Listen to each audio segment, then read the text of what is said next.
todo o seu amor, com toda a sua generosidade. A Taliba de Lara. As possibilidades dos espíritos. Irmãos amados e meus queridos amigos, eu venho saudar-vos em nome de Jesus, em nome do vosso protetor e patrono João Evangelista, em nome de todos os vossos bons amigos do além. Venho trazer-vos a certeza de que sois vistos e amados por todos nós, de que acompanhamos nitidamente todos os vossos passos, e de que, amando-vos como vos devemos amar, sentimos quando o vosso espírito nos procura, sentimos quando a vossa ação requer em súplica a nossa presença como um auxílio ao vosso trabalho. Nem sempre, meus amigos, pode o espírito atender a todas as súplicas que vós lhes fazeis. Deus, somente Deus é onisciente, Deus, somente Deus conhece tudo o que está para vir, tudo quanto já se passou, tudo quanto se passa, em qualquer recanto do universo. Deus, só Deus, é sábio, perfeitamente sábio, só Ele conhece o bem inteiro de que precisais, só Ele pode avaliar com exatidão, com justiça, o grau de elevação deste ou daquele espírito. Assim, meus caros amigos, se bem que a nossa atenção sobre vós seja um fato, se bem que os nossos bons desejos sejam incontestáveis, nós não podemos retirar dos vossos lábios o cálice da prova, a amargura do sofrimento, porque tais sofrimentos, que constituem a prova do homem, são o elemento salvador do seu espírito. No entanto, temos prazer em dulcificar um pouco as mágoas dos vossos corações, temos vontade e bons desejos de atenuar as dores por que venhais, talvez, a passar, mas, desviar por completo o curso dos acontecimentos, não nos é dado fazer. Digo estas palavras, venho trazer essa afirmação, porque constantemente são os nossos pobres médiuns assediados por pedidos que, quando não são satisfeitos inteiramente, os fazem incorrer em censura vossa. Sempre pensais que foi a má vontade. Sempre cuidais que não houve interesse. Sempre pensais que houve desídia. Nada disso, meus amigos. Tudo quanto vós pedis, nos entregue. Agora, deferir todas as vossas petições, bem podeis compreender que não é possível. Jesus, sem culpa, o puro, o justo, o Salvador sorveu até o fim o cálice da amargura que não lhe pertencia. Jesus, que não teve prova porque era divino, suportou as dores atrozes do mais atroz sofrimento, e não há criatura na terra que possa dizer haver atingido igual intensidade de dor. Resignai-vos, pois, meus amigos, àquilo que no presente é amargo e que no futuro será doce. Continuai, no entanto, a pedir aquilo a que a vossa fraqueza vos induzir, mas não vos aborreçais quando os vossos pedidos não puderem ser de todos satisfeitos. As razões, já acabei de declarar. Na situação atual em que se encontram os vossos espíritos, presos de inquietações, desejosos de penetrarem o futuro, um só conselho é sensato dar: orai, orai muito, e quando orardes nunca peçais que seja feita a vossa vontade, porque ela pode estar em erro. Dizei: Senhor, nós pedimos que haja paz entre os homens e que seja feita na humanidade inteira a tua santíssima vontade. Não penseis vós que nós não estamos em prece, porque estamos orando e orando muito. Deveis notar que eu mesmo me sinto entristecida. Não tenho a alegria do costume, não tenho a maneira atrativa de vos chamar até mim, porque não posso ser indiferente às lágrimas que os meus irmãos da terra derramam copiosamente. Se vós, que não as vedes, sofreis por elas, quanto mais nós que as vemos rolar pelas faces, a fio. Por isso repito, orai e orai muito. Sede compenetrados da realidade desse dever. Não vos entretais em procurar fazer rir, quando a situação não é para isso. O mundo inteiro deveria estar de joelhos, porque a perturbação que se nota não é somente aqui, é por toda parte, e, se somos todos irmãos, salvos pelo precioso sangue do divino Cordeiro de Deus, se somos todos irmãos, partidos do mesmo Pai, devotados ao mesmo Jesus, Não podemos ser indiferentes às dores alheias. Seja, então, a vossa prece, paz, Senhor Deus de todos os mundos, sobre todo o universo, e que essa paz bendita possa entrar, também, nos nossos corações, para os fazer tranquilos, serenos, confiantes e esperançosos. Que assim seja. Irene. Preparai-vos para a entrada no além. Meus amigos e meus irmãos, desejo-vos a paz que reina no coração dos grandes espíritos, paz de consciência, paz que se estenda às vossas famílias, a tudo quanto vos pertence. A doutrina espírita, revelando ao homem a imortalidade da alma, teve por fim prepará-la para essa eternidade. De nada valeria conhecer o porquê da existência eterna, saber que essa existência é real, e desconhecer os meios de penetrar nela com vantagem. Se apenas o homem justo tivesse a ressurreição no seu espírito, bom seria, mas o homem mau, o perverso e o que não crê da mesma sorte ingressam no mundo das causas. Não lhe vale a crença, não lhe vale o dizer com segurança que lhe é particular que a vida além da morte é um mito, que a pedra tumular encerra os restos decadentes de um homem decrépito. Tudo isso ele pode dizer, muito embora o seu espírito ressurgirá de um corpo morto, para se encontrar vivo no além. A descrença não é fator destruidor da alma. É vivo o espírito que crê, da mesma sorte é vivo aquele que não crê. As condições de passagem para outra vida são o motivo principal da revelação espírita. O preparo individual para essa entrada no além é a razão de ser das comunicações cotidianas. Aprender o caminho pelo qual lá se vai é razão bastante para um estudo em espiritismo. Na atualidade, homens que creem, homens possuidores de uma fé, se digladiam, se trucidam quais feras inconscientes e que, por isso mesmo, não sabem crer. São homens batizados, são homens que comungam, são homens que se prosternam diante da divindade, são homens que creem nos mandamentos sacratíssimos do Criador, são homens cuja fé é um sacramento, são homens que acreditam no sacrifício consumado no Calvário, são homens que aceitam o Cristo como seu Salvador e, depois desta crença, e depois desse testemunho, pisam aos pés a lei desse Deus que escreveu, não matarás. A doutrina dos Espíritos veio para dizer ao homem, a imortalidade é real. É uma vida eterna, é uma vida que não tem fim, porque é infinita. O teu espírito ingressará nessa vida. Prepara a tua entrada no além. Enche de virtude a tua alma. Não manches as tuas mãos no sangue irmão. Não contamines a tua consciência nos banquetes falsos onde a honra se enxovalha. Não te preocupes com a reputação do teu próximo, senão para lhe fazer bem. Ordena a doutrina espírita, pela palavra dos seus reveladores, que são os mensageiros do Divino Mestre, o dever do espírita, no momento presente, bastas vezes aqui tem sido dito, é o de manter a sua consciência em prece diante de Deus, a suplicar piedade por aqueles que louvam de lábios, mas que admiram o ego da sua própria consciência e que não sabem sufocar os apetites, as ambições, os ódios. Esses são os mesmos que matam hoje para ouvirem, amanhã, a missa de sufrágio, pela sua vítima. São aqueles que armam um braço inocente, fazendo dele um braço criminoso. Não.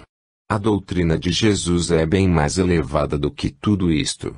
A doutrina de Jesus é a doutrina do sacrifício. É aquela que diz, salva o teu irmão, à custa, embora, da tua própria vida. Não o deixes lançar-se na perdição. Arranca-o, enquanto é tempo. Detém o passo daquele que se precipita no caminho do erro. Acode a mocidade, dando-lhe a tábua de salvação, para que não perca o seu futuro. Protege a inocência, para que não seja contaminada pela baba viscosa do pecado. Ampara a viúva, para que não vacile o seu pé, a fim de angariar o pão para o inocente que perdeu seu pai. Esta é a doutrina do Cristo. É a doutrina daquele que, imaculado, divino e puro, subiu ao Calvário e verteu todo o seu sangue, para mostrar ao mundo como se sabe amar. Esta é a doutrina, e quando a doutrina espírita, no seu estandarte nível, se estender sobre o orbe inteiro, então a crença em Jesus será um fato. Não nesse Jesus que os homens colocaram nos píncaros da montanha. Não nesse Jesus de pedra ou de madeira, pintado de vermelho, simulando sangue. Não. Mas naquele que, subindo ao Calvário, glorificou-se a si mesmo, naquele que abriu os braços aos pecadores, perdoando-lhe os crimes e apontando-lhe a senda da virtude, naquele que tomava em seu colo as criancinhas e as abençoava.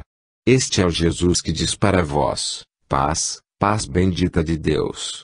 Esse é o Jesus que diz para os homens, não vos odieis, bem ao contrário disso, amai-vos uns aos outros, porque o amor é a raiz de todo o bem.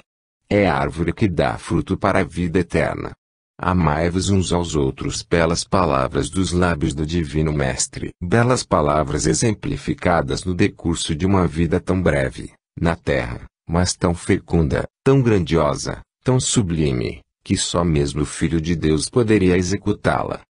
Meus amigos, não vos esqueçais, orai, e se puderdes ter uma hora certa em que os vossos pensamentos espíritas se concentrem todos no objetivo de implorar a paz, fazei-o, porque basta de tanto sangue.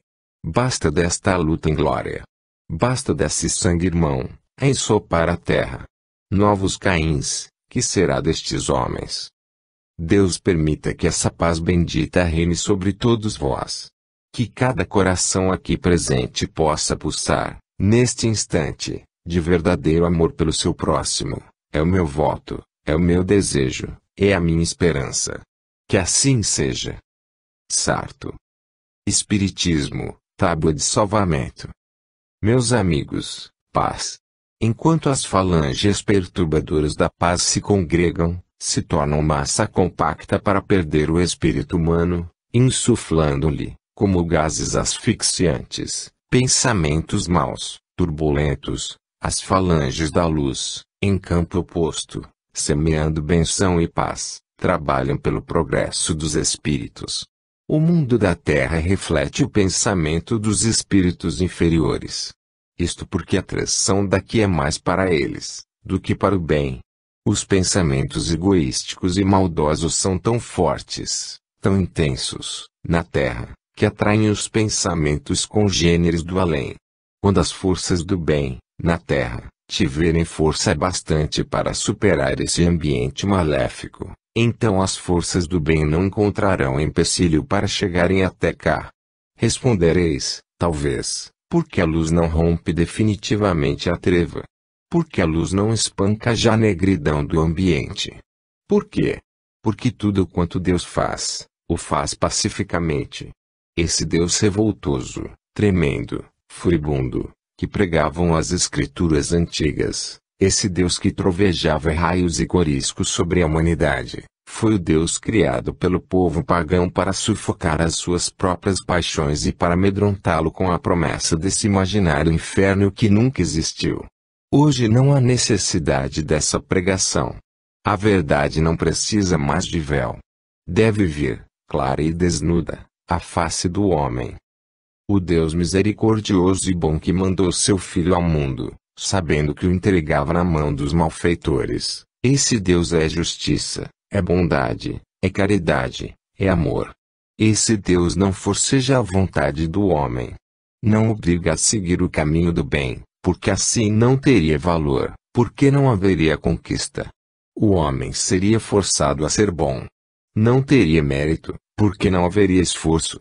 Deus quer a vontade livre do seu Filho, para escolher, para desejar o bem, para praticar a virtude.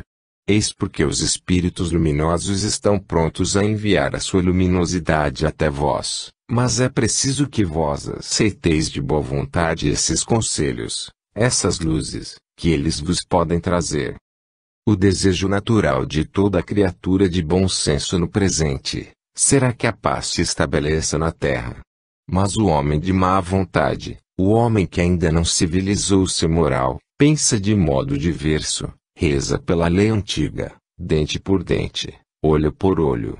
E assim as revanches, as vinganças se fomentam, se repetem, e o mal estoura. O espírito do bem, desejoso de ampliar as suas asas de paz sobre a humanidade, não encontra atração para isso. De longe lança o seu fluido protetor, a sua benção paternal, e roga a Deus a sua paz, mas não se pode aproximar senão do pobre ferido, que geme moribundo no seu leito de morte, porque ao seu lado o inimigo não se aproxima.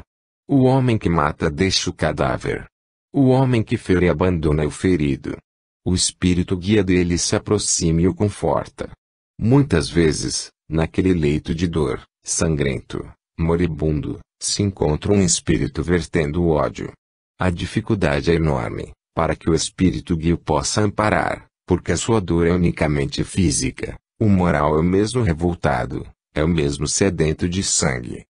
Espiritismo deve ser pregado à criança desde cedo, para afirmar o seu caráter, porque da criança nascerá o futuro homem. As crianças, bebendo na infância a doutrina da paz, que os luminosos guias lhes trazem, se enchem desse amor que, mais tarde, as fará homens dóceis, mulheres fiéis. Apelemos para, então. Apelemos para esse tempo, em que a mocidade de hoje se transforma no homem de amanhã. Eis porque muito há que se esperar do moço. O moço é o sangue vibrante, é a vontade enérgica, e a inteligência viva, é o coração aberto para a sementeira do amor. O moço espírita muito pode dar à sua pátria, porque aprende a conhecer os seus direitos, os seus deveres, antes de chegar a hora de cumpri-los e exigir outros.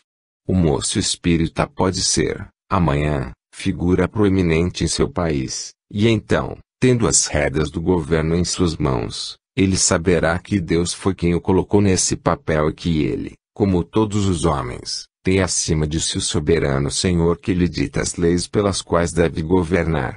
Tudo há que se esperar dos homens moços que se converterem à fé espírita. Deus os abençoe e os faça escravos da sua fé, porque só ela lhes encaminhará ao passo na dificuldade tremenda em que se encontra a sociedade atual. A mulher espírita igualmente, esta, sim, poderá constituir um lar feliz porque, compreendendo os preceitos do Divino Mestre, ela saberá orientar a sua casa, de acordo com esses princípios. Trabalhemos, pois, para que a mocidade se converta, compreenda que Espiritismo é a verdadeira doutrina, é a salvação, é o caminho para o bem, é a realização de um ideal. Trabalhemos para que as meninas sejam mulheres espíritas amanhã, e os rapazes se transformem em verdadeiros cidadãos da pátria universal. Deus seja com todos vós. Deus vos abençoe e proteja. Invoco a sua benção paternal sobre todos quantos nesta hora se encontram em sofrimento. Pensai um instante comigo. Oremos mentalmente por todos, para que a paz se estabeleça. Max. O poder da vontade. Louvado seja o Santíssimo nome do Salvador Jesus. Glória seja dada a Deus, nas alturas, e paz, na terra, aos seres de boa vontade. Essa paz que se invoca a todos os dias em favor do homem, essa paz almejada pelo Espírito do bem, essa paz que orienta, que santifica, que tranquiliza, que enche de alegria o ser humano, essa paz só pode ser concedida aos seres de boa vontade. A vontade é uma força que, bem orientada, pode produzir grande soma de bens, resolve problemas na aparência insolúveis, resolve situações de que atemorizam os fracos, resolve causas aflitivas que por outra maneira não podem ser resolvidas. A paz só pode vir ao coração humano pela orientação segura da sua vontade. A vontade enérgica, decisiva, pronta em executar, inspirada por sentimentos de amor e verdadeira piedade cristã, a vontade é um elemento de força além do que se possa imaginar, e que realiza verdadeiras maravilhas. A vontade domina o instinto, domina a natureza selvagem, consegue amordaçar os sentimentos maus. A vontade dominadora, orientada pelo espírito do bem, é uma verdadeira potência dentro do ser humano. Sem ela a fraqueza se apossa do indivíduo e ele fica na terra como uma inutilidade. Um ser inútil não faz bem nem a si, nem tampouco aos seus semelhantes. Um ser que não tem vontade, que vai à mercê da vida, um ser que é dominado facilmente pelos sentimentos que ele próprio condena, esse ser que papel representa no seio da sociedade? O mesmo que o de uma inutilidade. Pois bem, essa é vontade enérgica, essa é vontade orientada para o bem, essa potência é o elemento indispensável para a aquisição da paz. Enquanto o homem alimentar em seu espírito o sentimento maligno do egoísmo, que vem a ser a egolatria, a adoração de si mesmo, não poderá ter a graça de receber esse sentimento, essa dádiva sublime que o Cristo denominou paz. Daí o crepitar das paixões, o desenrolar dos acontecimentos sangrentos que hoje enlutam a terra, daí a sementeira do mal, derramada a manchias pelas almas que não sabem crer, daí o desassossego geral que se encontra no próprio ambiente, e o temor, o susto, a intranquilidade das almas fracas. E os que rezam, os que oram, os que são tementes a Deus, mas não amantes, tementes é o termo, esses se prosternam diante das imagens, acendem-lhes luzes e rogam-lhes paz, mas essa paz que eles suplicam, não penseis vós que é a tranquilidade universal, que é o sossego para o seu semelhante. Não é essa paz que eles suplicam, eles querem fechar a boca dos canhões, para que não troem aos seus ouvidos. Eles querem enferrujar as lâminas das espadas para que nenhuma os possa tocar. Eles querem amordaçar os sentimentos que explodem. Permaneçam esses mesmos sentimentos obedientes, em silêncio, e para eles tudo irá bem. O que lhes faz suplicar a paz é o pavor, nada mais. Mas não é assim que o crente espírita pensa. Aquele que tem dentro de si o amor pelo seu semelhante chora a desgraça alheia, chora a viuvez, a orfandade, o pão que vai faltar no lar, a miséria que bate à porta do fraco, e então, condoído de toda essa amargura, de toda essa tristeza, ele pede ao seu Deus paz pelo amor de Jesus, e essa paz significa sossego para o seu semelhante, calma para o coração aflito, amor entre as criaturas sem distinção de classe, de nacionalidade ou cor, paz que enche os corações de amor uns para com os outros, que se unam, que se entrelacem nessa cadeia fraterna que o Cristo veio tecer e que o homem ridiculariza. Sim, ridiculariza, é o termo, porque esse fingido amor fraterno que procura empanar outros sentimentos não é o verdadeiro sentimento que Jesus pregou. Sob a capa do amor fraterno, quanta ignomínia se oculta. Não é esse o amor fraterno pregado por Jesus. O que se quer, o que se ordena, o que se pede é que haja para com o vosso semelhante a caridade bondosa que faz se lhe mitigar a dor, que faz com que se lhe dê o pão, com que se lhe dê as vestes que lhe cubram a nudez, não para que o mundo saiba, mas para que Jesus o veja. A paz, meus amigos, que os crentes espíritas devem suplicar ao Divino Mestre, ao próprio Deus Criador, deve ser pedida, implorada por corações que estejam realmente em prece e que possam ser vistos por Deus em sinceridade, em verdadeiro amor, em interesse cristão, em caridade perfeita.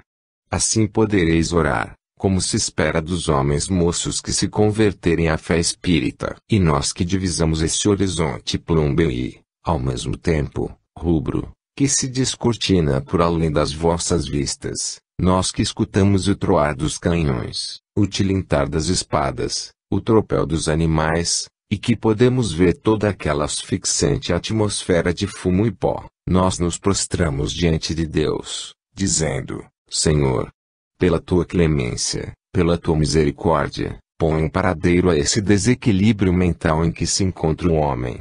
A essa loucura. Põe um paradeiro, Senhor. Mas faça-se, além de tudo, a tua santíssima vontade. Meus amigos, neste momento concentrai-vos todos profundamente dentro da alma, qualquer que seja a vossa crença, e pedi comigo ao Senhor: paz, meu Deus. Paz, Jesus. Que assim seja. Romualdo. O progresso, a evolução. Meus amigos e meus irmãos, a doutrina espírita revela ao homem o progresso do espírito. É uma doutrina que encaminha para a salvação, para a purificação e, assim sendo, É a doutrina da regeneração e do progresso.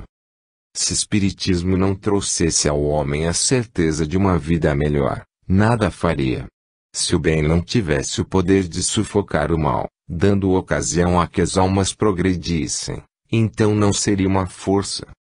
A regeneração é um fato, é uma realidade. O espírito na Terra, quando encarnado, pode, em uma vida, praticar grande soma de males, pode ser um malfeitor, pode ser um criminoso, mas pode, pelo seu esforço no além, regenerar-se. É lícito, pois, esperar que aqueles que, na Terra, tiveram uma vida fora dos princípios do cristianismo, uma vida modelada em puros atos de paganismo, de libertinagem, de selvageria, é lícito esperar que, passando para o além, revendo as páginas do livro da sua vida, possam, pela influência dos seus guias, esses espíritos converterem-se ao bem, e se não fosse assim, como se fazer a regeneração das almas? Partindo da Terra, nós ante vós temos dito, mais uma vez, como isso se dá, partindo da Terra, o Espírito, com o seu protetor, lê a página da sua vida, isto é, a sua última encarnação, analisa fato por fato, dia por dia, ação por ação, vício por vício, virtude por virtude, e, assim, estabelece como que um controle de si mesmo. Então resolve, se é um espírito inteligente e amigo do progresso, resolve, de acordo com o seu guia, ser diferente do que foi até ali. Não vos admire, pois, que os espíritos, saindo daqui, depois de uma vida agitada, demonstrem em suas comunicações sentimentos mais adiantados. Gostaríeis vós, talvez, que aquele que na sua vida foi selvagem, foi grosseiro, foi mau, praticou ações condenáveis, passou pelos tribunais, em chegando ao além, de lá ainda manifestasse sentimentos iguais àqueles que possuía na terra. Há casos em que isso se dá, mas então, estamos aptos a dizer, esse espírito não fez progresso. Casos há, porém, em que, depois de todo esse mal praticado, o espírito, no além, revendo essas coisas, corrige-se e, então, vem com ideias, com pareceres inteiramente opostos àqueles da vida terrena. É assim, meus amigos, é assim, e isso se dará forçosamente convosco. Pensais, talvez, que podeis guardar os vossos sentimentos maus para expandi-los lá. Se tendes essa esperança, então ponto final no vosso progresso, mas, se as vossas ideias de espíritas cristãos vos induzem a querer melhorar, é lícito esperar que quando daqui partirdes venhais orientados pelo caminho do cristianismo. É a vantagem, aprender para progredir, corrigir para regenerar-se, habilitar-se para fazer sempre o melhor. Não há muitos dias espírito batalhador na terra, mas bem pouco familiarizado convosco, expendeu ideias perante vós um pouco diversas daquelas que costumava expender quando aqui esteve. Vós estranhastes, mas se o espírito é sedento de luz, se o espírito, recapitulando a sua vida, compreendeu que não andou direito e muita coisa há nele para corrigir, por que não começar desde já? Ele fez bem, pregou o que hoje crê, aconselhou como deveria ele próprio ter praticado quando aqui esteve. Ou preferiríeis que viesse trazer as mesmas ideias de que deu testemunho na terra? Então não progrediria. Não confundais, meus amigos, espíritos desencarnados como homens. O homem é um ser possuidor de um espírito, é certo, mas que, infelizmente, se deixa prender pelas conveniências sociais, pela vida mundana, pelas coisas concernentes ao meio em que vive. O espírito liberto desse jugo pode com autoridade falar, porque fora daqui vós nada lhe podeis fazer, enquanto que aqui, responsabilizado por tudo quanto vos diz, muitas vezes correrá perigo. A nós que nos pode acontecer? Se um homem vos disser em face, mentis, vós considerareis uma ofensa, entretanto nós vos podemos dizer o que quisermos. Não nos acontecerá nada. Homens não são espíritos, como espíritos não são homens.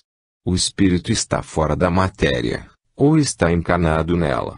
Quando está fora da matéria é um ser livre, quando está na matéria é um indivíduo enclausurado. Liberto da matéria, pode compreender melhor, aprender melhor e pode expor melhor do que quando aqui estava. Não condeneis, portanto, aqueles que julgais incoerentes com os princípios da sua encarnação anterior e a evolução. Agora, meus amigos, eu vos desejo muita paz, muita reflexão, pensamento firme, coração aberto para o bem, vontade de melhorar-vos a vós mesmos, que nós nos melhoraremos. Deixai conosco, mas melhorai-vos a vós mesmos, tendes muito que corrigir. Paz de Deus fique com todos vós. Spínola. Palavras finais. Mais cedo do que poderíeis esperar, eis em vosso poder o 7º fascículo do além. Representa ele uma prova do que pode realizar o esforço do espírito conjugado ao do homem. Boa vontade da nossa parte, aliada à cooperação do pulso que taquigrafou e o contingente valioso do recurso material que realizou a despesa da impressão, deram em resultado a obra valiosa que acabastes de ler. Aceitai-a com amor e difundi-a o meu voto sincero. E a todos que contribuíram de qualquer modo para esta publicação o agradecimento nosso e as bênçãos de Deus. Max. Fim.